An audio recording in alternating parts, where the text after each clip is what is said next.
रामचरितमानस के बालकांड में इस समय हम राजा प्रताप भानु की कथा सुन रहे हैं। इस कथा से हमें ये शिक्षा मिलती है कि जीवन में कुछ भी पाने की इच्छा हो तो केवल अपने पुरुषार्थ या ईश्वर के आगे ही हाथ पसारना चाहिए और किसी से की हुई कोई भी इच्छा या कामना अपनी हानि कर सकती है। छत्रबंधु तै विप्र बुलाए, घाले लिए सहित समुदाय। ईश्वर राखा धर्म हमारा, जय हसी तै समेत परिवार। राजा को राक्षस हो जाने का श्राप देकर ब्राह्मणों ने कहा, रे नीच क्षत्रिय, तूने तो परिवार सहित ब्राह्मणों को बुलाकर उन्हें नष्ट करना चाहा था। ईश्वर ने हमारे धर्म की रक्षा की, अब तू परिवार सहित नष्ट होगा। संबत मध्य नास तब हो, जलदाता न रही कुल को।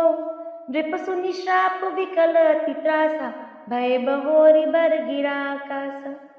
1 वर्ष के भीतर तेरा नाश हो जाए, तेरे कुल में कोई पानी देने वाला तक न रहे। श्राप सुनकर राजा भय के मारे अत्यंत व्याकुल हो गया। फिर सुंदर आकाशवाणी हुई, विप्रभु श्राप विचारि न दीन, नहीं अपराध भूप कछु कीन। चकित विप्र सब सुनि नभ बानी, भूप गयउ जहाँ भोजन खानी। हे ब्राह्मणों, तुमने विचार कर श्राप नहीं दिया, राजा ने कुछ भी अपराध नहीं किया। आकाशवाणी सुनकर सब ब्राह्मण चकित हो गए। तब राजा वहां गया जहां भोजन बनाया गया था। तहना सन नहीं विप्र सुवार, फिरे उराऊ मन सोच अपार। सब प्रसंग मई सुरह सुनाई, तसित परेउ अवनी अकुलाई। देखा तो वहां न भोजन था न रसोईया ब्राह्मण है। तब राजा मन में अपार चिंता करता हुआ लौटा। उसने ब्राह्मणों को सब वृत्तांत सुनाया और बड़ा ही भयभीत और व्याकुल होकर वो पृथ्वी पर गिर पड़ा। भूपति भाई विटई नहीं, यद्यपि न दूषण तोर। किए अन्यथा होई नहीं, विप्र श्राप अति घोर। हे राजन, यद्यपि तुम्हारा कोई दोष नहीं है तो भी होनहार नहीं मिटता। ब्राह्मणों का श्राप बहुत ही भयानक होता है, ये किसी भी तरह टल नहीं सकता। अस कहीं सब महिदेव सिधाए, समाचार पुर लोग पाए। सोच ही दूषण देव ही देहि, बिरचत हंस काग किए जेहि। ऐसा कहकर सब ब्राह्मण देव चले गए। नगरवासियों ने जब ये समाचार पाया तो वे चिंता करने और विधाता को दोष देने लगे, जिसने हंस बनाते बनाते कौवा कर दिया। ऐसे पुण्यात्मा राजा को देवता बनाना चाहिए था, उसे राक्षस बना दिया। उपरोहित ही भवन पहुँचाए, असुर ताप सही खबर जनाए। तई खल जाता पत्र पठाए, सजी सजी सेन भूप सब आए। पुरोहित को उसके घर पहुंचाकर असुर काल केतु ने कपटी तपस्वी को खबर दी। उस दुष्ट ने जहां तहां पत्र भेजे, जिससे सब वैरी राजा सेना सजा सजा कर चढ़ दौड़े।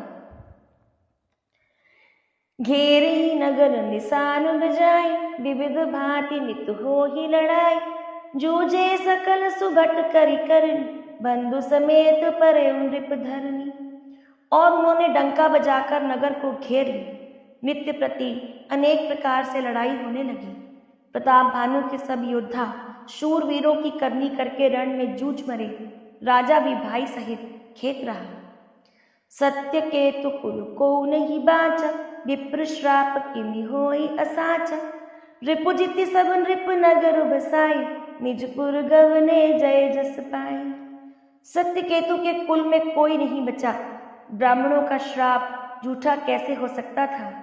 शत्रु को जीतकर नगर को फिर से बसाकर राजा विजय और यश पाकर अपने अपने नगर को चले गए। भरद्वाज सुन जाहि जब, होई विधाता बाम। धूरी मेरु सम जनक यम, ताहि व्याल समदाम।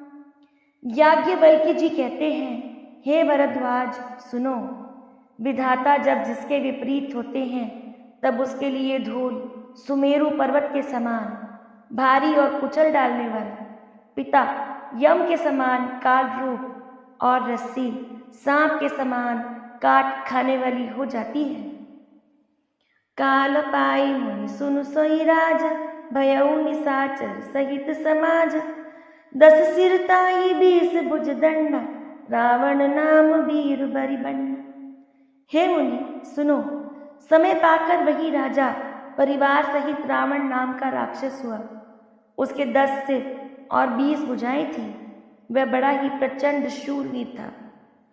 भूप अनुज अरिमर्दन नाम, भयउ सो कुंभकर्ण बलधाम। सचिव जुरहा धर्म रुचि जासु, भयउ विमात्र बंधु लघुतासु। अरिमर्दन नाम का जो राजा का छोटा भाई था, वह बल का धाम कुंभकर्ण हुआ। उसका जो मंत्री था, जिसका नाम धर्म रुचि था, वह रावण का सौतेला छोटा भाई हुआ। नाम भीषण जेहि जग जान, विष्णु भगत विज्ञान निधान। रहेज सुत सेवक नृप केरे, भये निशाचर घोर घनेरे। उसका नाम विभीषण था, जिसे सारा जगत जानता है। वह विष्णु भक्त और ज्ञान विज्ञान का भंडार था। जो राजा के पुत्र और सेवक थे, वे सभी बड़े भयानक राक्षस हुए। अपना कुछ भी दोष ना होते हुए भी ब्राह्मणों के श्राप के कारण राजा अपने पूरे परिवार के साथ राक्षस हो गया। काम रूप खल जिनस अनेका, कुटिल भयंकर विगत विवेका। कृपा रहित हिंसक सब पापी, बरनी न जाहि विश्व परितापी। वे सब अनेकों जाति के मन माना रूप धारण करने वाले दुष्ट, कुटिल, भयंकर, विवेक रहित, निर्दयी, हिंसक, पापी और संसार भर को दुख देने वाले हुए। उनका वर्णन नहीं हो सकता। उपजे यद्यपि पुलस्त्य कुल, पावन अमल अनूप। तदपि महीसुर श्राप बस, भये सकल अघरूप। यद्यपि वे पुलस्त्य ऋषि के पवित्र, निर्बल और अनुपम कुल में उत्पन्न हुए, तथापि ब्राह्मणों के श्राप के कारण वे सब पाप रूप हो गए। कीन विविध तप तीनिहु भाई, परम उग्र नहीं बरनी सजाई। गयऊ निकट तप देखी विधाता, मागहु बर प्रसन्न मैं ताता। तीनों भाइयों ने अनेक प्रकार की बड़ी ही कठिन तपस्या की, जिसका वर्णन नहीं हो सकता। उनका उग्र तप देखकर ब्रह्मा जी उनके पास गए और बोले, हे तात, मैं प्रसन्न हूँ, वर मांगो। करि विनती पद गही 10 सीसा, बोले वचन सुनऊ जगदीसा। हम काहू के मरहि न मारे, बानर मनुज जाति दुई बार। रावण ने विनय करके और चरण पकड़कर कहा, हे जगदीश्वर सुनिए, वानर और मनुष्य इन 2 जातियों को छोड़कर हम किसी और के मारे ना मरें, यह वर दीजिए। एवं अस्तु तुम बड़ तप कीन, मैं ब्रह्मा मिलते ही बर दीन। पुनि प्रभु कुंभकर्ण पहि गयो, तेहि बिलो की मन विस्मय भयो। शिव जी कहते हैं कि मैंने और ब्रह्मा ने मिलकर उसे वर दिया, ऐसा ही हो, तुमने बड़ा तप किया है। फिर ब्रह्मा जी कुंभकर्ण के पास गए। उसे देखकर उनके मन में बड़ा आश्चर्य हुआ। जो यही खल नित करब आहार, होई ही सब उजारी संसार। सारद प्रेरिता सुमति फेरी, मागे सी नींद मास शतके। जो ये दुष्ट नित्य आहार करेगा तो सारा संसार ही उजाड़ हो जाएगा। ऐसा विचार कर ब्रह्मा जी ने सरस्वती को प्रेरणा करके उसकी बुद्धि फेर दी, जिससे उसने 6 महीने की नींद मांग ली। गए विभीषण पास पुन, कहे पुत्र वर मांग। तेहि मांगे भगवंत पद, कमल अमल अनुराग। रावण, कुंभकर्ण और विभीषण तीनों ने समान तपस्या करके ब्रह्मा और शिव को प्रसन्न किया था, किंतु वर मांगते समय उन तीनों के एक निर्णय ने सदा के लिए उनकी गति और अंत निश्चित कर दिया। फिर ब्रह्मा जी विभीषण के पास गए और बोले, हे पुत्र वर मांगो। उसने भगवान के चरण कमलों में निर्मल, निष्काम और अनन्य प्रेम मांगा।